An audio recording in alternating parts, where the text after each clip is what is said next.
Hello class!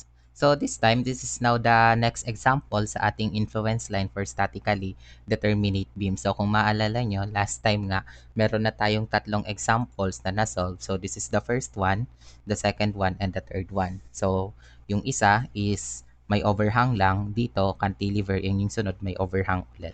So ngayon, ang pag-uusapan na natin ngayon class for example 11 is a compound beam. Kasi nga, di ba, tatlong supports tapos may internal pin tayo dito. And take note, this example 11 class is connected to example number 6 na previously ginawan ko na ng video kung paano natin may sketch yung qualitative influence line using the Muller-Breslau's principle. So please, kung hindi mo pa siya napapanood, I highly suggest na panoorin nyo muna siya kasi requirement yun para mas maintindihan nyo tong example na to. So moving on, ano ba yung ibig sabihin o ano ba yung tanong sa example 11 class? The geometry of the compound beam is given below. Sketch the detailed influence line for the support reactions at A, B, and D. So, i-sketch natin yung influence line class for the support reactions nun. Sketch as well the qualitative influence line for the shear and moment at E. Pa-correction. Hindi na siya qualitative, no? So, sketch as well the detailed detailed influence line for the shear and moment at E. So, place all important ordinates and dimensions in the sketch. So, napaka-importante nga ng mga ordinates natin. So, sige. Simulan na natin siya ngayon class na gawin. So, therefore, i-paste ko na siya dito sa ating OneNote for example 11. So, lagyan na natin to class ng solutions. Okay? So, ang una ko muna class na gagawa ng influence line, excuse me, is yung tatlong reactions, di ba? Influence line for the reaction at A, reaction at B, and reaction at D. Okay, kasi nga 'di ba, kung maalala nyo, mas madaling gawan ng influence line yung reaction dahil ang gagawin mo lang is lalagyan mo lang class ng ordinate na 1 yung point kung nasaan yung reaction mismo. So, you may refer to the example number 8 and 9. So, which is yung nandito nga, 'di ba? This example 8, excuse me lang, and example number 9 na nandito. Okay? So ngayon, gawin na natin siya. So the beam has a total length class of 8 meters. So drawing ko muna siya. So ito na class yung beam natin. So ngayon, balikan natin class yung example number 6 nga natin. So kung paano natin in-sketch yung influence line for the reactions at A, B, and C. So 'di ba? This is the shape of the influence line for the reaction at A, A, B, D pala. So this is the influence line for the reaction at A. Ito naman yung influence line for the reaction at B. And lastly, ito yung itsura ng influence line for the reaction at D. So if you want to know nga kung paano natin to na-sketch, no, please watch the example number 6 of this playlist naman. So naka-playlist naman class lahat ng video ito. You may visit my my account para mahanap nyo yung lahat ng playlist ko sa structural theory. So sige, balik na tayo dito. So again, tingnan nyo siya, no? Pataas po na vertically sa A, tapos nag-intersect siya sa B, then bumagsak sa C, tapos yun, babalik siya sa D. Okay? So, dapat, yun yung mag-reflect class sa mga drawings ninyo. Okay? So, therefore, drawing natin yan ngayon. Tapos, drawing natin yung influence line. Sorry. So, ganito yung magiging itsura nun. Tadan! Then, lagyan mo na lang class ng vertical. Dito. So, lagay na rin natin class yung mga points. This is A, this is B, this is C, and this is D. Might as well, yung mga dimensions class na 4 meters, tapos 1 meter, and 3 meters. Diba? So, ito siya. Ang gawin natin, according nga sa rule, kapag influence line for the reaction at A, so nakalimutan kong labelan, influence line for the reaction at A, maglagay ka agad class ng ordinate na 1 sa A mismo. Diba ganun naman talagang gagawin? Maglagay ka ng ordinate na 1 dito mismo class sa A. So therefore, ang mangyayari, automatic, this is 1.0. So ang kailangan na lang naman natin class, since sa B nag-intersect siya, so ang kailangan na lang naman natin is mahanap ito. Kasi para mahanap mo rin yung area ng triangle dito. So remember, dapat na iisip nyo yung mga ordinates ay enough or sapat na para mahanap natin yung mga areas sa influence line. So, itong point na to kung saan nag-deflect sa C, for the meantime, tawagin ko muna to class as y sub 1. Pero alam nyo naman, i-erase ko lang naman yan mamaya. So, paano yung ratio and proportion? Tutukan mo tong maliit na triangle. This will be y sub 1 over 1. Kasi nga, ang magiging base niya dito ay magiging 1. And that is equal to, yung nandito, so this is 1, di ba? 1 is to 4. So, 1 is to 4 tayo.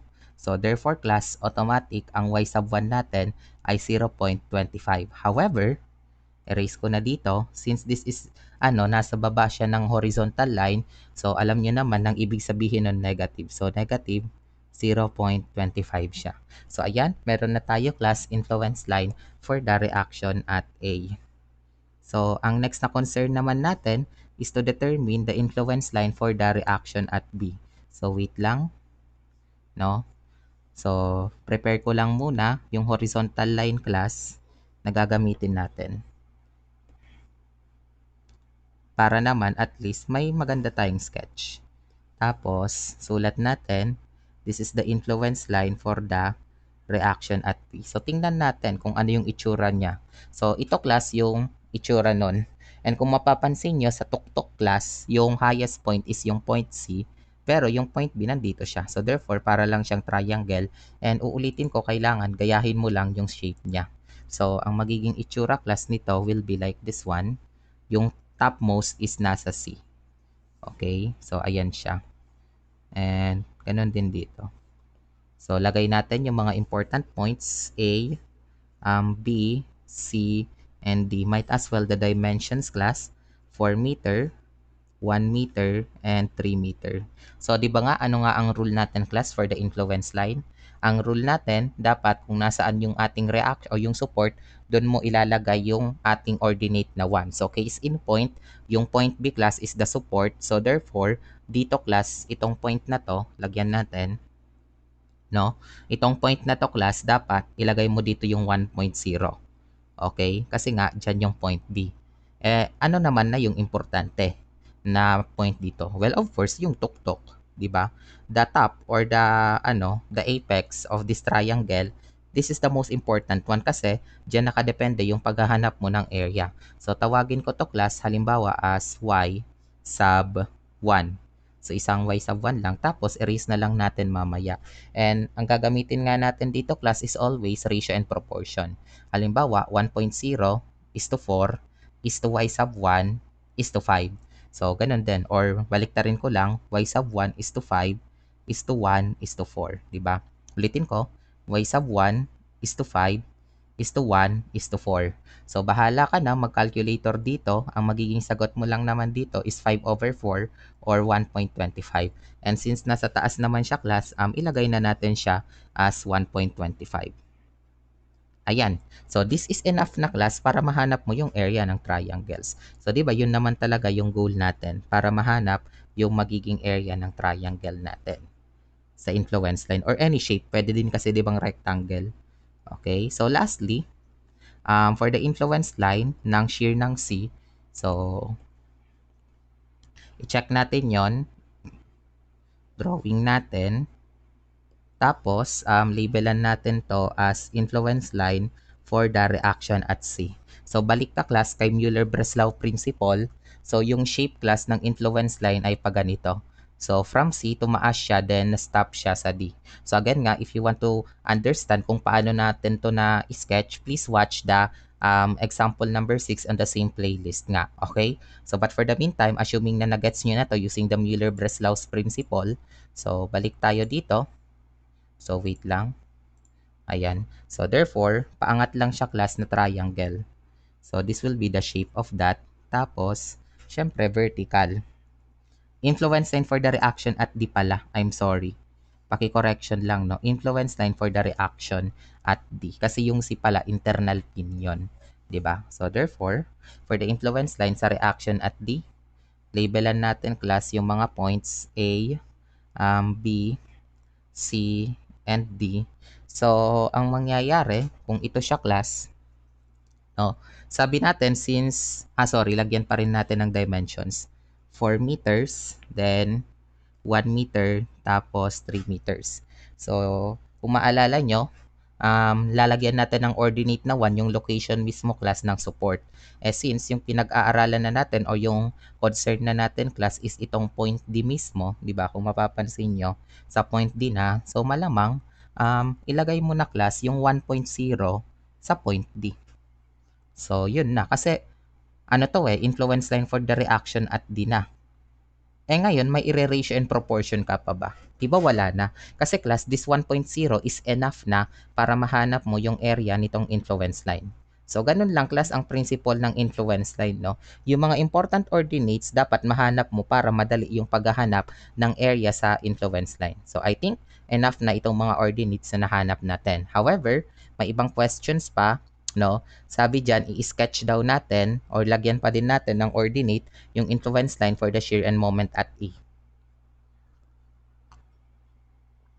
So, therefore, gawin na natin yun ngayon class, no? For the influence line for shear at E and moment at E class, no? Ang gawin natin is ihiwalay natin yun kasi mas mahirap siya compared naman sa mga supports, di ba? So, say for instance, ganito yung shape. Tapos, support sa A, support sa B, internal pin sa C, tapos, support sa D. And yung point E is nandito as the midspan. Diba? So, this is point E, this is point A, point B, point C, and point D. Do not forget the dimensions. So, this is 2 meters, 2 meters, 1 meter, and 3 meter. So, sketch muna natin class yung shape according nga kay Muller-Breslau. Ngayon class, balikan nga ulit natin yung na-sketch natin na shape using the Muller-Breslau. Ganito yung itsura ng influence line for the shear. So therefore, ang gagawin na lang natin is of course gagayahin na lang natin kung ano yung na-obtain na shape. So therefore, balik natin siya dito. Tapos, lagay tayo ng horizontal line nga. Then, sige, sketch natin siya ngayon. And ang magiging itsura nga niya will be, pababa muna siya dito. Tapos, may pag-angat. Tama ba? Yes. Tapos, may pagbagsak ulit. Then, after nun, may pag-angat na naman. Ayan. Okay, and of course, do not forget to place the dimension. O bahala ka na ditong mag-design. O ayan, pwede na yan. But please do not forget to write the dimension. This is 2 meters, 2 meters, 1 meter, 3 meters. And place the points A, E, B, C, and D. So, ganun din class, for the moment, ang gawin mo na lang is gayahin mo yung shape. And tingnan nga natin kung ano yung shape na na-form. So, ganito daw siya. So, i-adapt na lang natin class yung shape na to. And balik tayo dito. Wait lang. Okay. So, therefore, nandito siya. Tapos, drawing na natin class yung para naman sa moment. So, pag ganito daw siya, may pag-angat. Tapos, may pagbagsak. Then, may pag-rebound. Okay. Ayan. So, check nyo nga class kung ganyan din yung itsura. Kulang pala ng dash, no? Okay lang yan. Extend din lang naman yan. Ayan. So, check natin kung ganyan. So, yes. Ganito class. Intersected siya sa B. Okay. So, therefore, yan. Designan nyo na lang yan. Bahala ka na. Oo.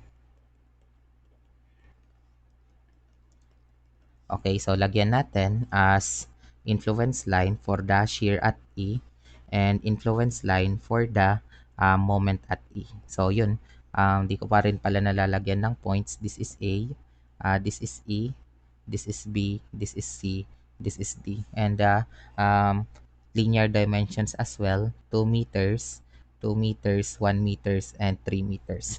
Okay, so gusto ko mag-recall tayo class doon sa example number 8 natin, 'di ba? So nasaan yung example number 8 class? Nandito siya.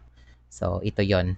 Ang ginawa natin, no, para nahanap natin class yung shear o yung ordinates ng shear and moment sa C, di ba? Ang ginawa natin class, kung mapapansin nyo dito sa baba, nilagay natin yung unit concentrated load class sa mismong C. Tapos may kinonsider ulit tayong dalawang cases para malaman natin yung shear, di ba? Okay? Kasi nga, expected na kapag dun sa point na yung dalawa ang shear, dalawang ordinates ng shear, pero isa pa rin yung ordinate ng moment. So, ngayon class, since point E ang kino-consider natin, gagawin mo class yung exact same thing. Maglalagay ka ng concentrated load sa point E, tapos hahanapin mo class yung shear and moment sa E. Ang pinagkaiba lang doon kanina class, overhanging beam lang yon, ngayon is compound beam. Pero still, since napag-aralan na natin sa chapter 4, yung analysis of compound beam, ganun din ang gagamitin mo. Okay? So, ilagay natin na ipe-place mo class, no, yung 1 unit load, place the unit load at E, 'di ba? So therefore, liitan ko na lang yung magiging drawing class kasi 8 meters lang naman 'yan. Ito na siya. Okay, sorry. Hindi na ako dito masyadong magpapakahirap ng analysis kasi nga alam nyo naman na compound beam sa ano to, sa last chapter na to or sa previous chapter. So this is hinge, roller, roller, tapos internal pin. Yung E is nandito. A, B, C, and D. So ulitin ko, ang gagawin nyo dito class, maglagay ka dito ng 1 unit load.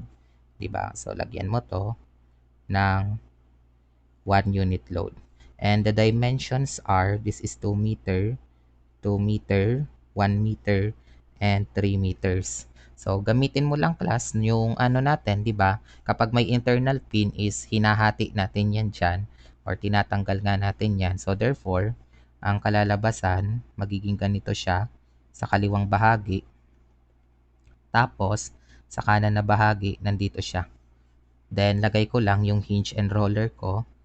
This will be the hinge, this will be the roller, tapos dito roller. Ang pinutol natin class is yung internal pin, di ba? So therefore, this will be 1 with the dimensions of 2, 2, 1, and 3 meters. So nagkataon class, kung mapapansin nyo sa kanang bahagi, wala ka naman dito class makikitang reactions o wala ka naman nakikitang force. So hindi na ako dito gagamit ng equilibrium, halata na magiging zero ang reactions dito, di ba? So labelan ko pa rin pala A, B, C, C, D. So in C, dito sa kanan, wala siyang reaction. So therefore, pag nag-reflect siya dito as pababa, zero reaction siya. So technically, walang load siya. Kaya nga hindi na ako dito masyadong magpapakahaba kasi nga compound beam lang naman to, di ba? And therefore, ang mangyayari, itong 1, pag nag-take ka dyan ng moment, ang magiging reaction nyo dito, 0.50. Tapos, sa kabila naman, 0.50 din. Okay? So, yun. Meron ka ng reactions. Tapos, ito yung point E. Ang gawin natin, i-cut natin yung E. Pero this time, piliin natin yung kaliwa class. Diba? I-cut natin yung point E, then piliin natin yung kaliwa. So, therefore, dito na nga ma-activate yung dalawang cases. So, ano nga yun? Case 1, no, the unit load is at left of E. So therefore, pag drawing natin yan ngayon class, ang kalalabasan, 2 meters siya. Napakalaki naman nitong biga. So drawing natin yung reaction, A and E. So, di ba nga kapag nasa left, recall, lalagay natin or i-consider natin yung unit load. Dito siya, 1. And of course, 2 meters class yung distance natin. And yung reaction is 0.5. So, lagay natin yung convention for shear. Shear at E. Tapos, yung moment. Moment at E. So, ang gamitin nyo, summation, forces vertical equals 0. So, up equals down nga tayo. Ang kalalabasan niya class, ang upward natin ay 0.5 equals VE plus 1. So, therefore, ang shear natin at A is equal to negative 0.5. Might as well, summation, moment at E equals 0. So, clockwise moment equals counterclockwise moment. So, ang clockwise moment natin is yung 0.5. Multiply natin ng 2. So, equals yung 1 mismo class, no? Wala siyang moment. So, therefore, 1 times 0 lang plus moment at E. Diba? So, moment at E. So, therefore, the moment at E will be equal to 1. Okay? So, yun yung case 1 natin. However, the case 2, wala naman siya masyadong pagkakaiba, kaya lang matatanggal lang yung 1, di ba? So, yung case 2 natin, no, the unit load, no, is at right of E. So, nasa kanang bahagi na siya. And di ba, when we say is at right, ibig sabihin, it will not reflect class to the drawing na. Okay? So, therefore, ang mangyayari kapag ginawa ko tong hinge, tapos lagyan natin to as point A. So, ang magiging drawing na lang yung 0.5 dito. Tapos, no, yung 0.5 na lang siya dito, class. Tapos, ilagay mo na lang yung shear at E, might as well yung moment at E, di ba? Okay? So, therefore, this will be 2 meters then. So, same process, summation forces vertical equals 0. So, up equals down. So, ang mangyayari, common sense na to, yung VE is equal to positive 0.5. Tapos, summation, moment at E equals 0, clockwise moment equals counterclockwise moment, class. So, ang mangyayari, 0.5 times 2, diba? This 0.5 has moment arm of 2 with respect sa point E. Nakalimutan ko palang lagyan na may point E tayo. So, yung counterclockwise is ME. So therefore, the ME nga is what, which is expected nga in the first place na dapat kahit alin sa dalawang case, isa lang yung maging value ng moment kasi based sa drawing sa point E class, isang point. Unlike nga dito sa shear, we are going to consider a positive and a negative one, which is based sa ating analysis, there is a negative 0.5 tapos there is a positive 0.5. So therefore, okay na to, class. Meron na tayong negative 0.5, meron na tayong positive 0.5, and for the E, meron tayong 1. So therefore, i-place natin yan. Malamang sa baba yung negative, tapos sa taas yung positive. Tapos sa moment, 1 lang. So for the shear class, ang importante lang kasi sa point B naman nag-intersect. So 'di ba, kung papansinin niyo, kaya ko nang mahanap yung area dito, kaya ko na rin mahanap yung area dito. Sa kabila na lang, class, yung problema ko. So therefore, tawagin ko muna to as y sub 1. And ang gagamitin ko ulit is ratio and proportion. Kasi nga 'di ba, kapag nakahanap ka lang ng kahit isang point na may ordinate, ratio and proportion na ang susunod na steps. So therefore, for instance, y sub 1 is to 1 equals 0.5 is to 2. Wait lang i-check ko yan y sub 1 ito is to 1. Dito sa triangle na to, 0.5 itong height is to 2. Diba? So therefore, ang y sub 1 natin is equal to 0.25. But take note that based sa drawing natin, this y sub 1 is below the horizontal, class. So therefore, malamang, class, ang gagamitin natin na tamang value must be negative 0.25. Okay? So I hope that is clear. So ganun din for this moment, no? Itong area dito sa kaliwa, kaya ko nang mahanap kasi ang height is 1, ang base is 4. However, dito sa kanan, kailangan pa rin natin, class, ng height dito from point C para nga mahanap yung area. So when we say nga important ordinates, class, kailangan natin yun to determine the area in the influence line. Kasi nga, uulitin ko for the application later on. So therefore, tawagin ko na ito, class, as y sub 1 ulit, but by ratio and proportion, ang mangyayari, no, y sub 1 is to 1 is equal to 1 is to 2. Check ko lang yun kung tama yung ratio and proportion ko. Y sub 1 ito is to 1. Tama ba? Y sub 1 is to 1. Is to 1 ito, class, then 2. So therefore, ang y sub 1 nyo, class, is equal to, ilan siya? 0.5. And again since nasa baba siya, class, dapat ang ilalagay mo is negative 0.5.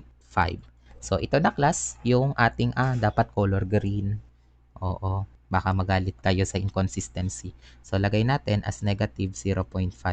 So, di ba dahil doon, kaya ko na rin mahanap yung area dito. So ayan, nalagay na natin class yung mga importanteng ordinates for the influence line for shear and moment at E.